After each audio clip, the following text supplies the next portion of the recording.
है। अभी आजकल भी पुत्र जाते हैं पढ़ने के लिए, शादी करके ही आते हैं। जाते हैं पढ़ने के लिए, शादी करके घर आते हैं।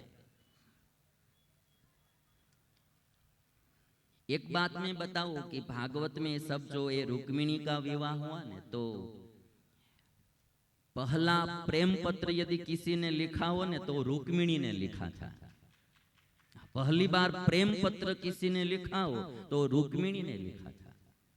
रुक्मिणी ने भगवान कृष्ण से भगवान कृष्ण को पत्र लिखा था और कहा था कि यदि आप नहीं आएंगे तो मुझे शिशुपाल ले जाएगा, इसलिए आप दया करके मेरे पास आना। हमारे गुजराती में तो गाते हैं कि मारी सार लेजो अविनाशी, जानी जन्मो जन्मनी दासी। हे प्रभु, मेरी सार लेना, मेरी संभाल लेना। यदि आप नहीं आएंगे तो शिशुपाल ले जाएंगे। और पहला पत्र रुक्मिणी ने लिखा, एक ब्राह्मण को भेजा और वो पत्र पढ़कर भगवान कृष्ण रुक्मिणी को लेने के लिए आए थे।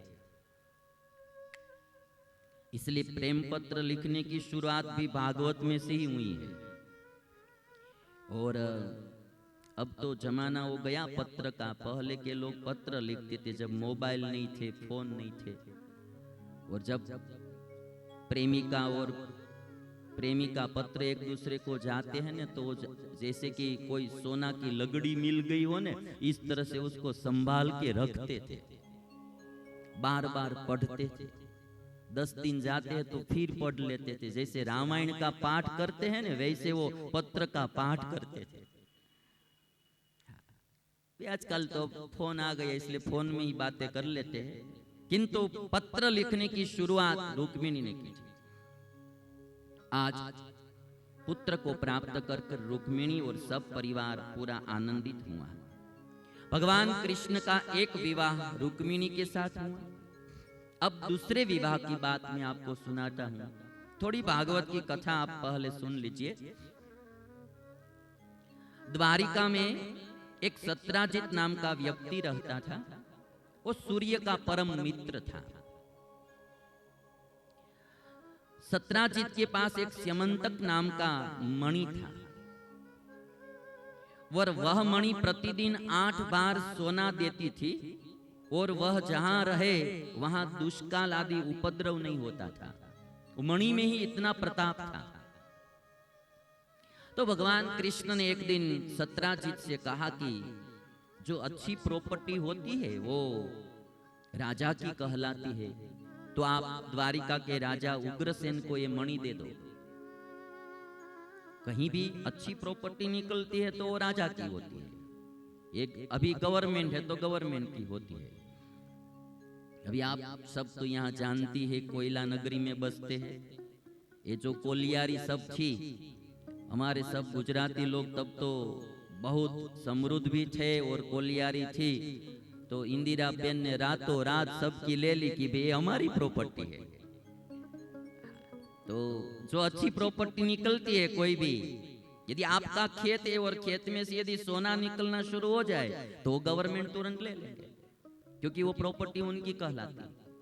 तो कृष्ण ने कहा कि भाई ये जो मणि है वो आप राजा को दे दो।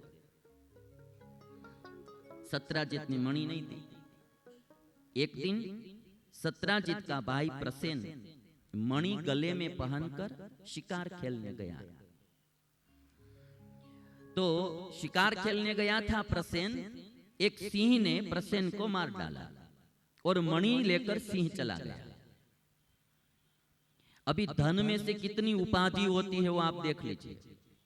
एक मणि में से कितनी उपाधि हुई।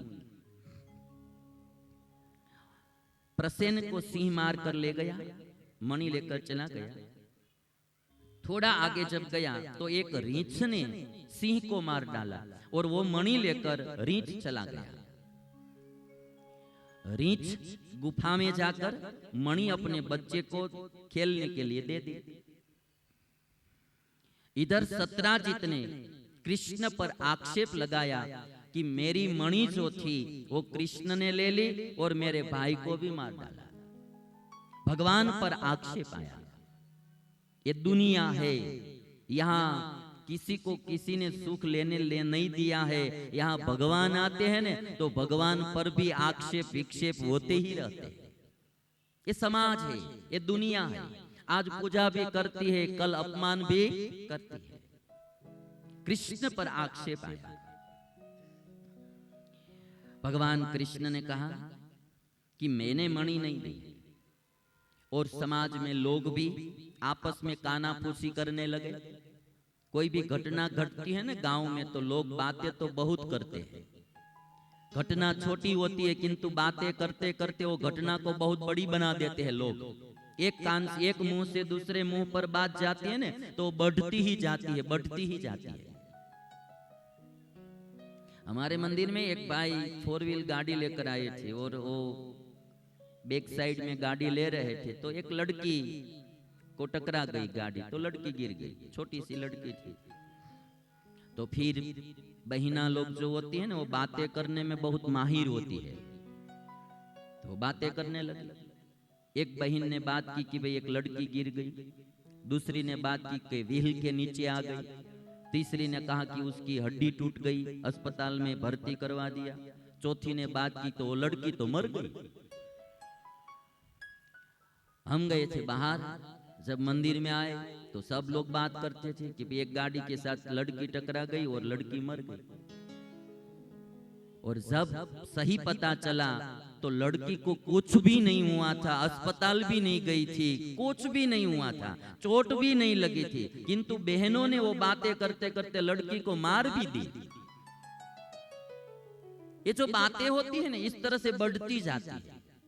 इसलिए मैं आपको एक रिक्वेस्ट करता हूं कि किसी की बात सुनकर कभी भी कोई निर्णय मत ले लेना। बातें झूठी भी होती है, बातें बढ़ा चढ़ा कर भी लोग बोलते हैं।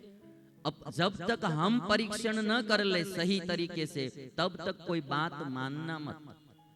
चाहे कोई हमारे पति के बारे में बात करे, चाहे हमारे पिता के बारे में, चाहे हमारी सास के बारे में या अपने पुत्र वधू के बारे में, कोई की बात सुनकर तुरंत निर्णय मत ले लेना। पहले देखना, जांचना, परखना, फिर निर्णय लेना। कृष्ण ने कहा कि भाई हमने तो नहीं ली है मणि। कलंक धोने के लिए भगवान कृष्ण ने कहा कि 5 सभ्य पुरुषों को मेरे साथ भेजिए, मैं मणि ढूंढने के लिए जाता था। तो द्वारिका के 5 सभ्य आदमी जो सज्जन आदमी थे उनको साथ में लेकर भगवान कृष्ण वन में गए और जब देखा तो प्रसेन मरा हुआ था। आगे सिंह के पैर के चिन्ह दिखाई देते थे, आगे चले तो आगे सिंह मरा हुआ दिखाई दिया, उसके आगे रीछ के पैर के चिन्ह दिखाई देते थे। भगवान कृष्ण आगे चले तो एक गुफा आई। उन 5 लोगों को भगवान कृष्ण ने कहा कि आप इधर बैठिए, गुफा में मत आए, प्राण का खतरा भी हो सकता है, मैं अकेला जाऊंगा और बहुत दिन तक मैं यदि वापस बाहर नहीं आता हूं तो समझ लेना कि मैं मर गया और आप घर पर वापस चले जाना। भगवान कृष्ण ने गुफा में प्रवेश किया और जब भगवान कृष्ण गुफा में गए तो वृक्षराज की वो भयंकर गुफा थी। वो जो रीछ था ने, वो रीछ कोई सामान्य नहीं था, वो स्वयं जाम्बुवान था। रामावतार में जो इन्होंने भगवान राम की सेवा की थी वो स्वयं जाम्बुवान था और उन्होंने अपने पुत्र को वो मणि दी थी। जब कृष्ण मणि लेने के लिए गए तो जाम्बुवान आया और भगवान कृष्ण और जाम्बुवान का युद्ध हुआ। भागवत में लिखा 28 दिन तक युद्ध चला कृष्ण का और जाम्बुवान का, 28 दिन तक। बाहर जो बैठे थे ना लोग, उन्होंने 12 दिन तक प्रतीक्षा की, फिर घर पे चले गए और वसुदेव जी को और देवकी को कह दिया कि बस अब स्नान कर लो। कृष्ण गए, कुछ देखे बिना उन्होंने तो बोल दिया कि कृष्ण गए, आप अब स्नान कर लो। सब शोक मग्न हो गए थे। इधर भगवान ने जब 28 दिन युद्ध किया तो जाम्बुवान को ज्ञान हुआ कि जिनकी मैंने रामावतार में सेवा की थी वही मेरे प्रभु आज कृष्ण बनकर आए हैं। तब जाम्बुवान ने भगवान कृष्ण को प्रणाम किया। राम में कृष्ण में हम भेद पाड़ते हैं, मूल तो वस्तुतः तो सब तत्व एक ही है।